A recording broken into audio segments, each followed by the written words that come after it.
Hello, my name is Michael, and I've been on the enlightenment journey for about 4 decades now, and it is finally time for me to share with you some of the things that I've learned.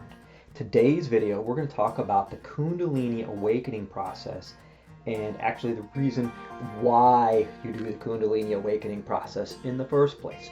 Really the benefits and I like to think of symptoms of the Kundalini Awakening process. So we're going to do the benefits,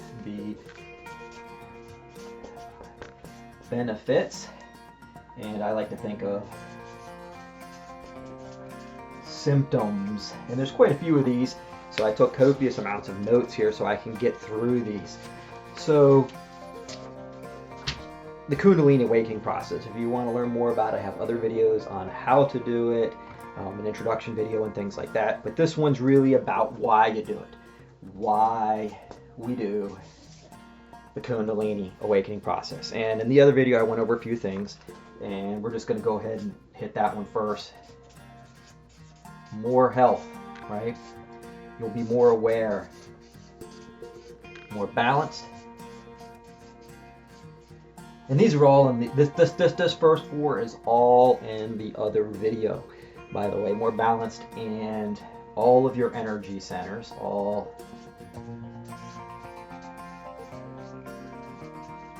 centers more open and balanced. That's your chakras, right? This is really, I went over this in a little more in depth in a different video, so we're not going to hit that one too much. Let's get into the real meat of these guys, of why we do these. And the first one, and let's write this first step, right? This is the first step, or the basic, one of the very first steps you need to do to get to all higher spiritual practices, right? All of them. This is basically your fundamental basic first step. All of the yogis, all of your, magical people you've ever heard of, that's what they did. They went through this first step, right? And this is probably the one that I found very useful to me, and it was actually explained to me in this book right here, The Essence of Refined Gold.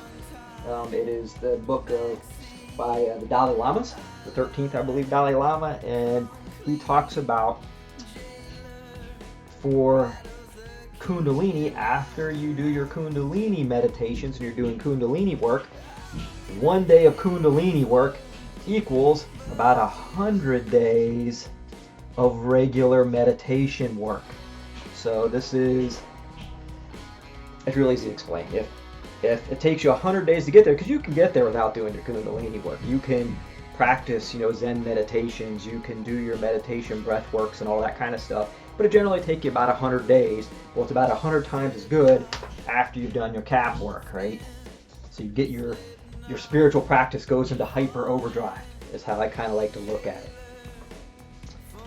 And number 2, and I'm going to go through these fairly quickly because there's a lot of these, and I know people want to see these. The next one is, oh yeah, I like this one. This is your biblical references, right? If you go through your Bible and you start studying about the magical people like Jesus, but yeah, by the way, Kundalini does not improve your handwriting. In fact, it might make it worse. Jesus, he did Kundalini work. If you look in, so did Moses, right? So did Jacob. And if you go into your Quran, so did Muhammad. Oh, I want to make sure I spell his name right. Boy, I lost it. Right here, Mohammed. Most common name on the planet. I think I know how to spell it better. But that was in the Quran. If you study your biblical references, now these guys all pretty much did it in the desert. They got dehydrated, they went out in the desert, they starved, and they had a experience, right? And in this case, they had a cap experience. In fact, if you read the Moses story, what was the burning bush, right? You have a cool little bush, it was burning. That is the representation of Moses getting his Kundalini rising. He went through Kundalini right there. So, yeah. What did these guys do? Amazing miracles, right? They healed people. Laying on of hands, right? Moses could turn water into wine. Was that really a magic? Could he do it? Or was that him able to use his throat chakra to influence people to bring bread into the desert, right? Make people do things. He had a lot of magical throat things. It was a lot of higher spiritual practice. Now, this is all higher spiritual practices. All these guys did to do all these amazing things, but Kundalini was the base to get there. And so, if you really want to do laying on of hands and healing people, I know there's a lot of people out there who do it today. If you can get there faster, just follow the steps of the people who did it before you. Through your Bible, read your Bible. And let's see, what's another one? Oh, yes. And this goes right into the guys right above you. Superhuman, like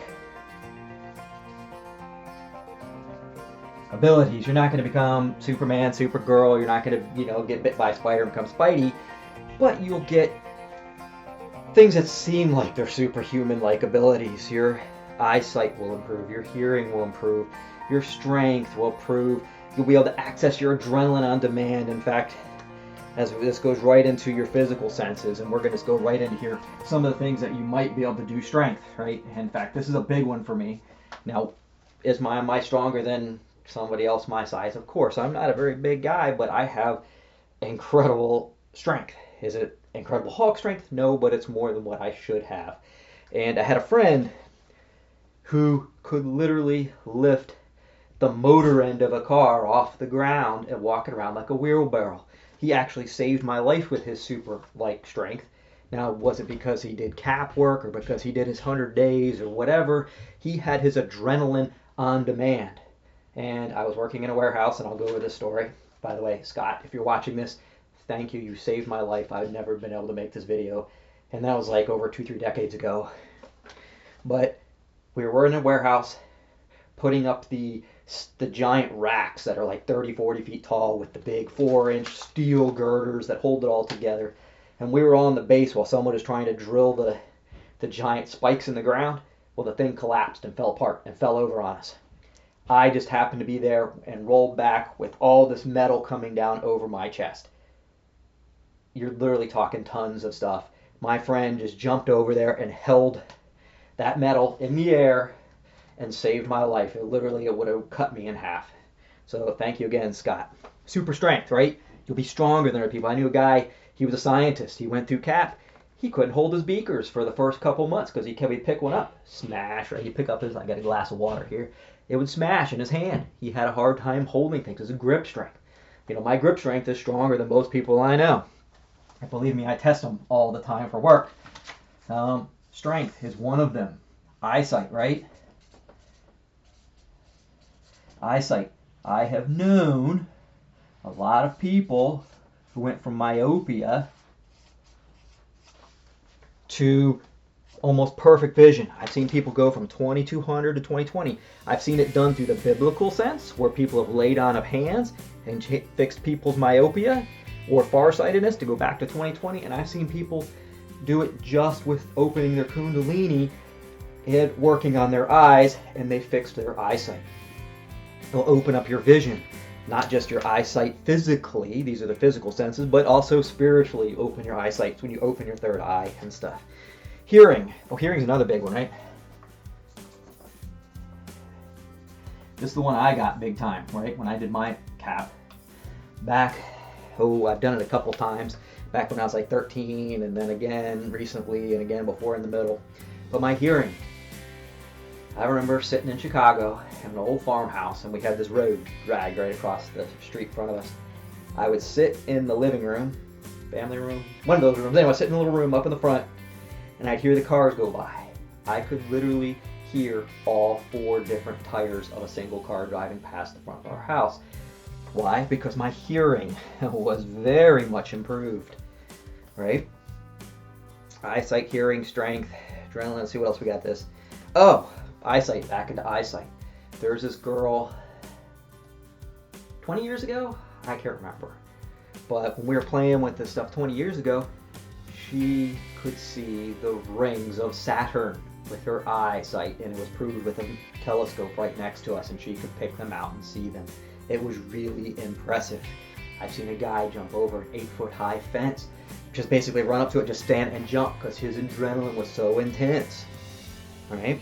There's a lot of crazy physical things, almost like superhuman-like abilities. They're not superhuman because you're not going to fly around. If you do figure out how to fly like Superman, please come back to me, let me know, teach me. You will be my master versus anything I really know.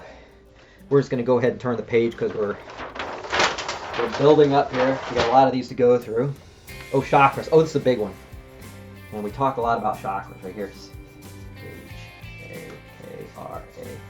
Chakras, right? There's a lot about chakras. All of your chakras, and this is more for your higher, your Kundalini opens them originally and starts getting them prepped, and then you go back through and start balancing them and working with them and making them stronger. All of your chakras will start to open, and there's your main ones, which are the ones they normally talk about in the human body, right? You have, let's see if we can do them here.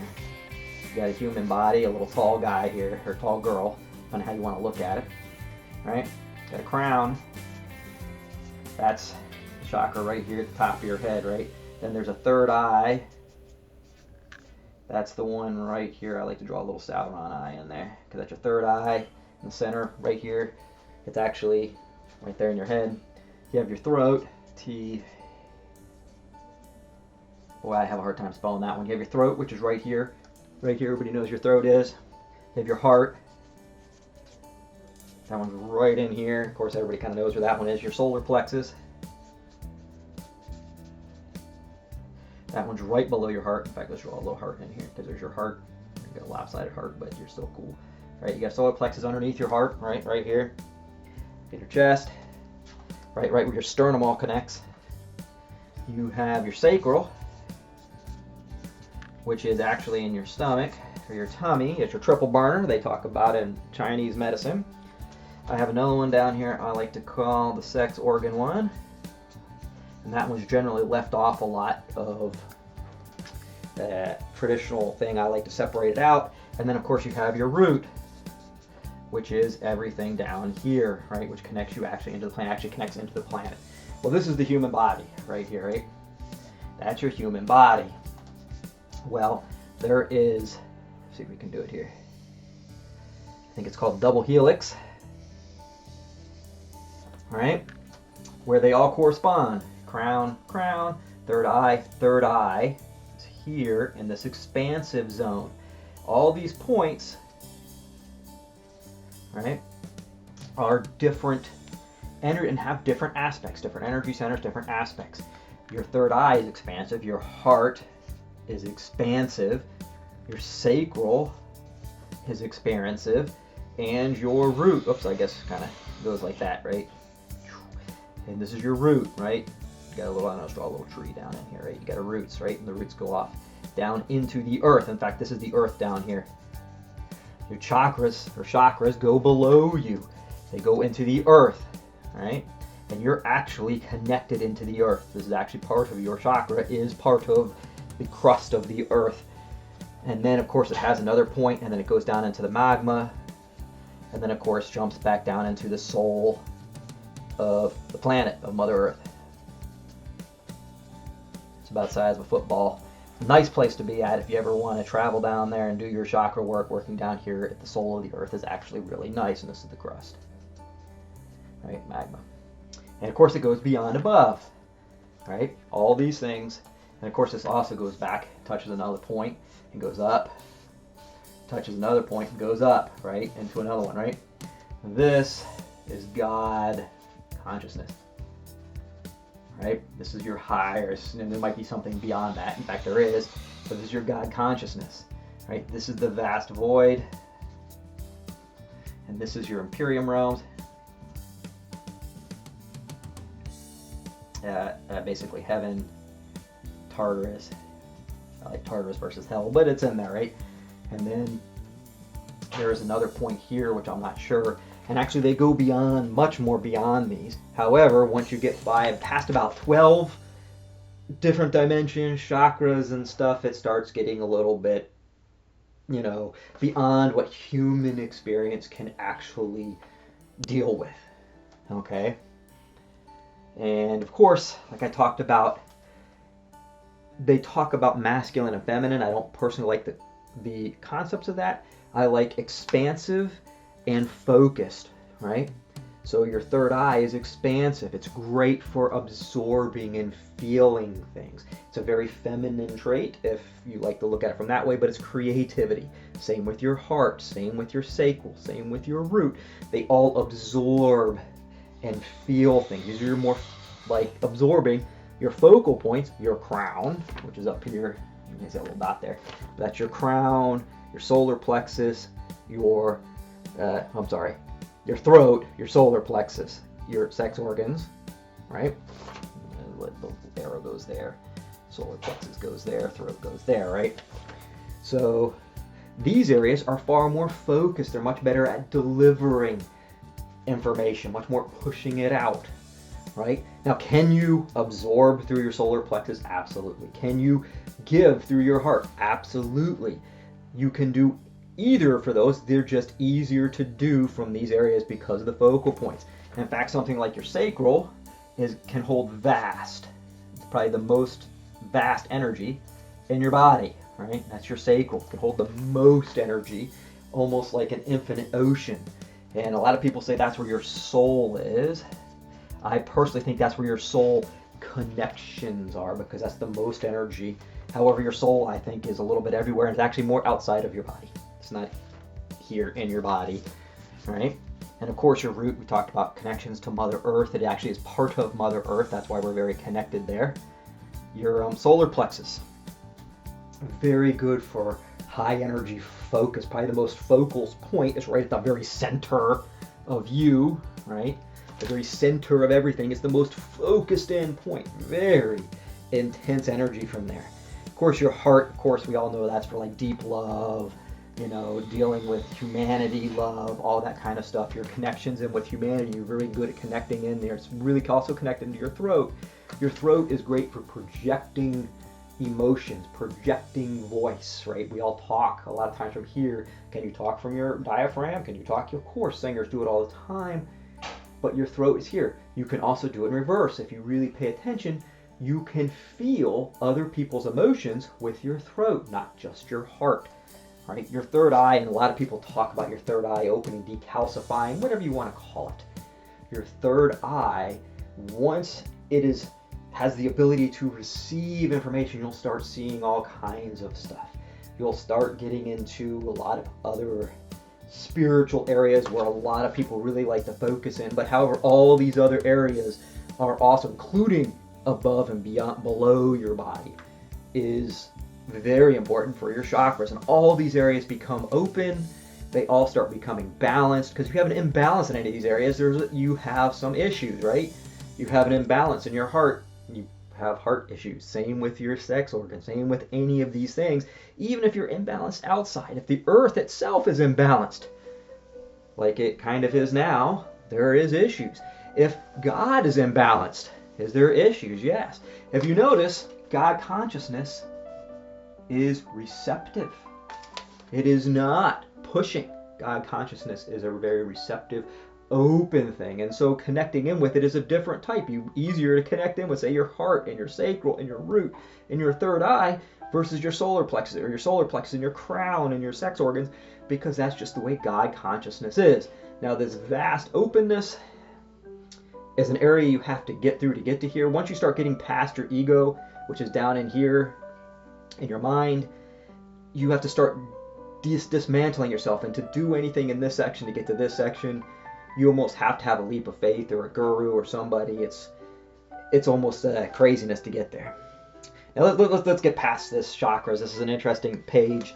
I like chakra work. I do a lot of different chakra work because I study chakras, and I study chakras outside of the body, and the earth chakra and everything. Oh boy, there goes something. I just knocked down. Oh look. You are loved. I just knocked down and it had a candle stuck to the top of it. Oh, that was nice. You are loved. See, you are loved as well. I love you. You can love me. All that how it works. Let's talk. Oh, the next one. Let's keep going before we spend 100 years working on these aura, right? The average everyday person, if you can see auras, and I know a lot of you can because you're watching this type of video, average everyday person, you look at them, I don't know if you can see it on camera or not, has maybe about an inch or so of aura around their body. Somewhere between 0 to 1 inches, depending on what it is.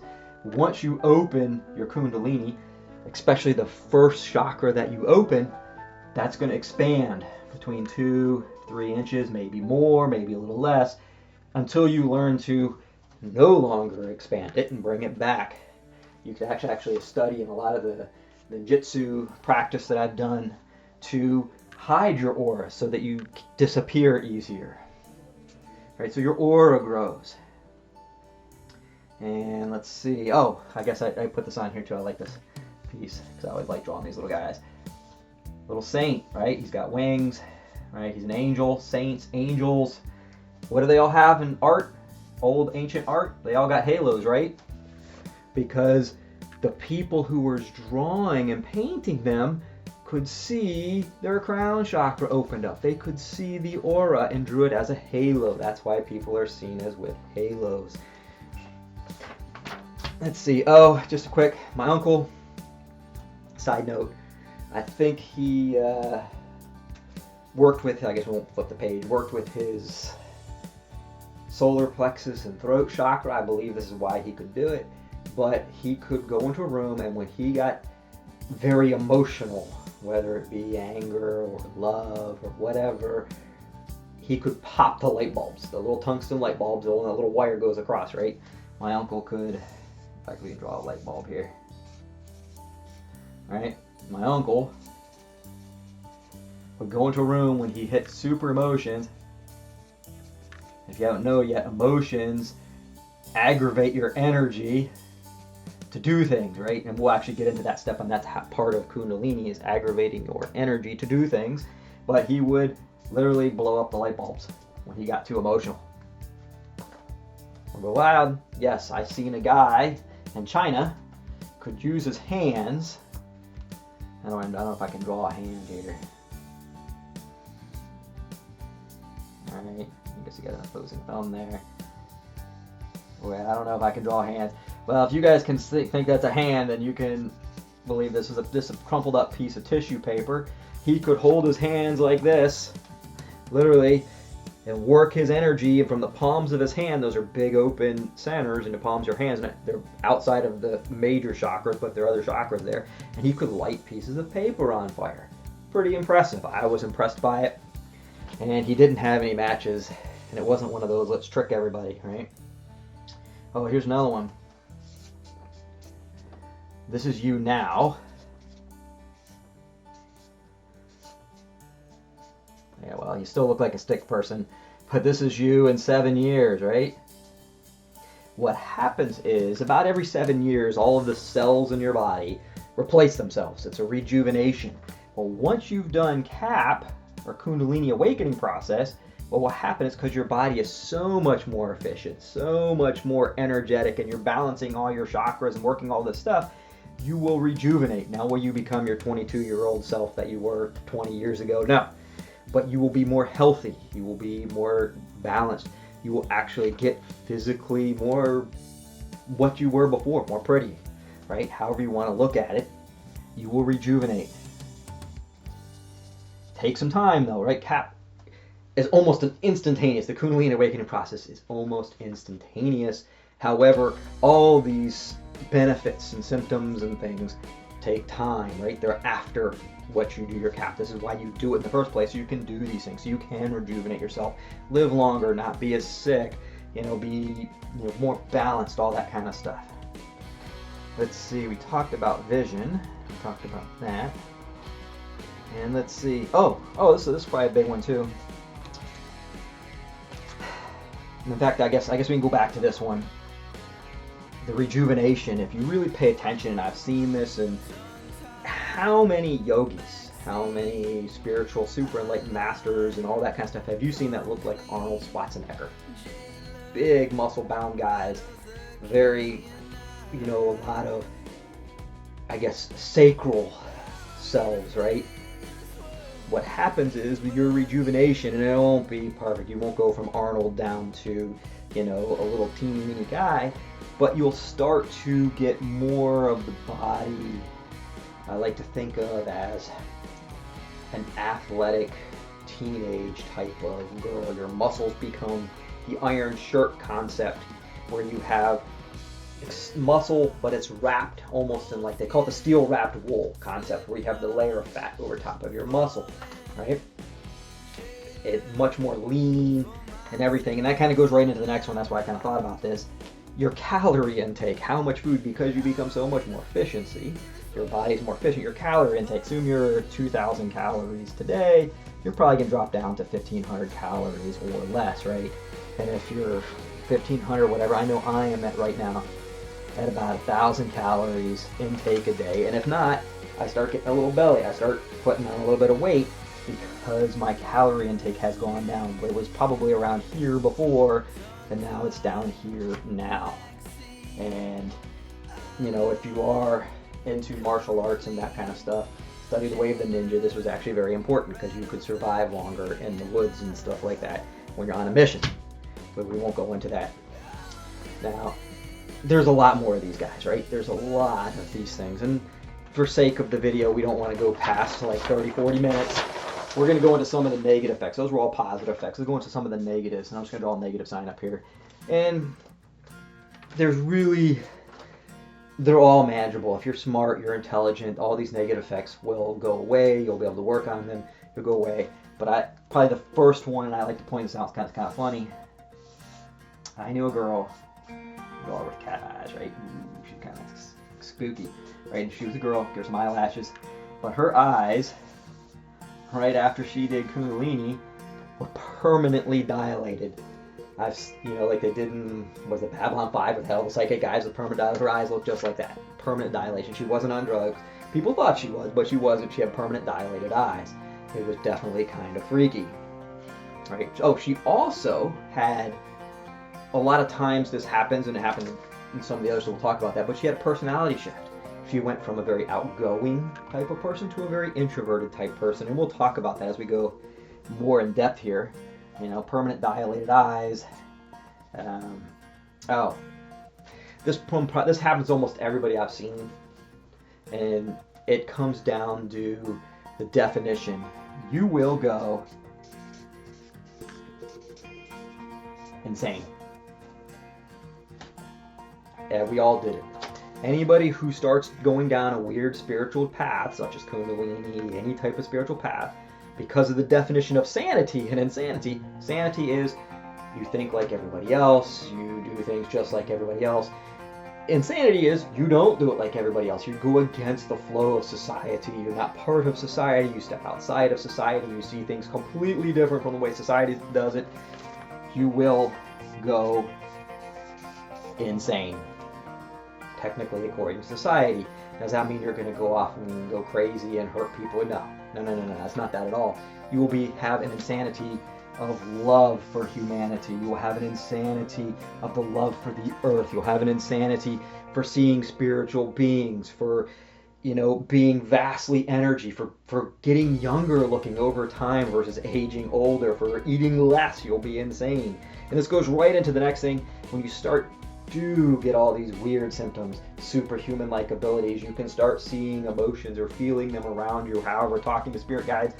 A lot of times, this goes right into insanity. A lot of times people get this, especially initially, but it goes away pretty quick because we're all humans. It'll make you far more of a humanity, I guess I was trying to write humanity / humans, whatever. You become far more connected with your fellow human beings.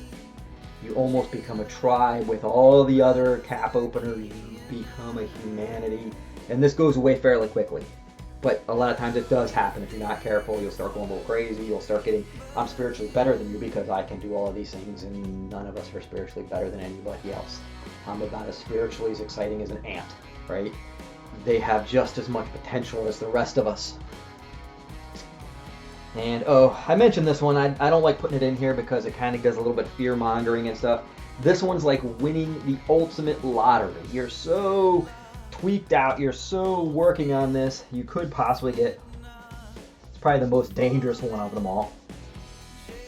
I can't spell failure. Failur. Right? I don't know. That's not how you spell failure. But organ death, right? Right? Your organs fail. If you put too much energy, because each of the chakras are connected to different organs in your body, you put too much energy into your heart, guess what happens? Your heart pops. What happened to Arnold Schwarzenegger? Unfortunately, his heart popped. And to my dad, his heart popped. You put too little energy into something, it withers and dies away. Well, Kundalini is about moving massive energy through your body. They call it the lightning path for a reason. You're moving bolts of lightning through your body. And so you can cause organ failure or death. Like I said, this is like 1 in like, I don't know, 100, let's put a pile of zeros in here because this is very, very, very, very, very rare. There might only been maybe 1 or 2 people in all of history of humanity who did this. I don't know them personally, so but it doesn't happen very often, right? All of history, you're talking the last 10,000 years they've been playing with Kundalini. That's what we're talking about. So I just put it in there. If it does, if you do start finding your organs are getting too excited or too withered or whatever, please contact me. We'll work on it. There's ways to get past that without hurting you. Right? Just try not to be that person because you can get past it. Let's see. Oh, this is the biggest one. This is probably the one that kicked my ass the most. And a lot of people go through this. Well, I can't write like that. Especially if you open your third eye chakra first when you do your Kundalini, a lot of times you go through what is known as the ego death. And what ego death means is that whatever your ego is, it is full of your current life history. In fact, there's karmic ones too, but your current life ones, all your traumas, all your pains, what they call your shadow self, the things that make you do stupid crap, your addictions, all these things. What happens is your trauma, pain, this is more of an emotional pains, right? Your shadow self, all these things go bye-bye. And what happens is when these things go bye-bye, you get more free. And this is why you have a lot of times you have that personality shift like she had. She went from my emotional traumas, they changed me.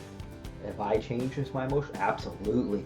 And this one, unfortunately, hurts the people around you the most, because what a lot of times happens is for the last 20 years or all these years you've been with your families, you've been with your friends, and you get rid of all these things. Well, they knew you by these things. They knew you because your traumas made you do certain things. Your pain made you avoid not going and jumping out of an airplane with a with a parachute, right? They did those things. Well, not saying you're going to do those now that you did Kundalini, but those fears, your fears go away, and they were attached to your fear. And what happens is they see it as you're no longer you. You have literally mentally died. And this one, probably, my wife kicked our ass a lot. My wife had a really hard time. I think she's half the time still in mourning because of this, because of my ego death. I have changed completely since my last Kundalini Awakening. My first one back when I was like 13 happened by accident. I took the route of getting smacked on the head from falling off my bicycle to then going through a Kundalini Awakening, which affected me for 20 years, and I had no clue what it even was back then. But I was lucky to get this book right here, this very book. My mother gave me this book. Talks about Kundalini. If you can pick up a copy and study it, it is called Path Notes of an American Ninja Master. That is my plug. I don't know if the book is in print anymore. That is the physical book my mother gave me, and it talks all about this kind of stuff, and started my very journey into Kundalini because I had an awakening, and I saw myself in the book, and I tried to get through it. Another one after ego death. Let's move on from that. I like drawing these little demon sticks, right? Smoking, right? Drinking, right? These addictions that you might have. And this is probably more of a positive than a negative, but if you have addictions,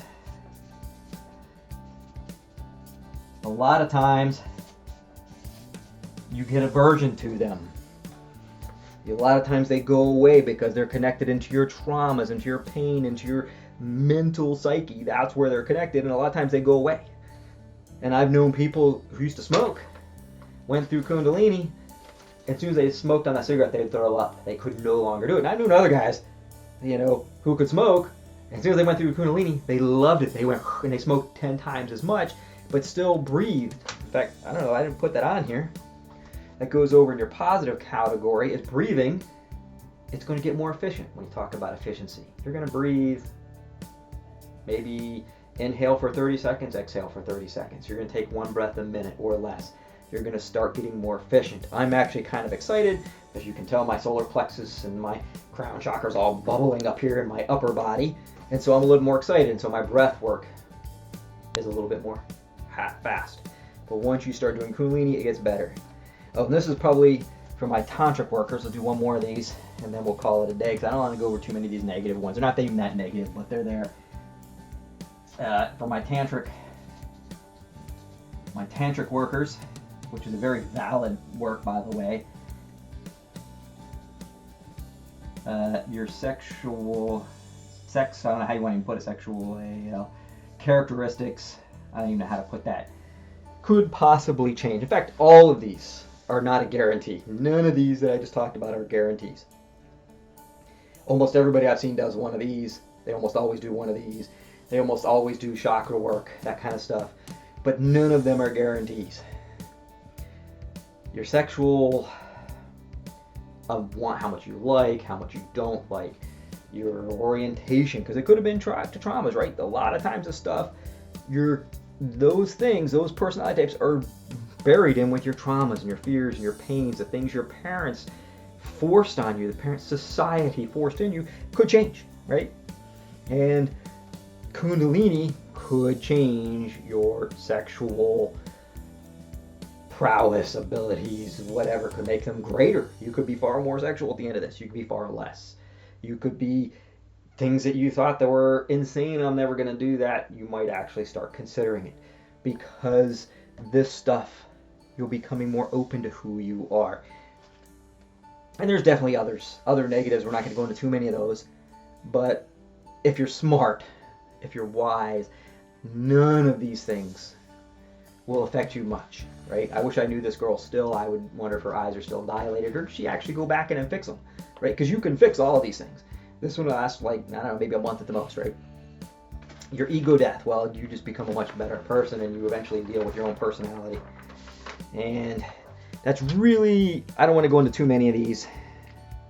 As far as what we're talking about, we had a few negative ones, right? The big one, of course, is ego death. And then, of course, we had, less calories, you'll get more healthy. Boy, and knock down my astro dice. Right? My four-sided astro dice, your aura gets a little bit bigger. Your chakras all become much more balanced, much more healthy. We talk about efficiency and all that kind of stuff.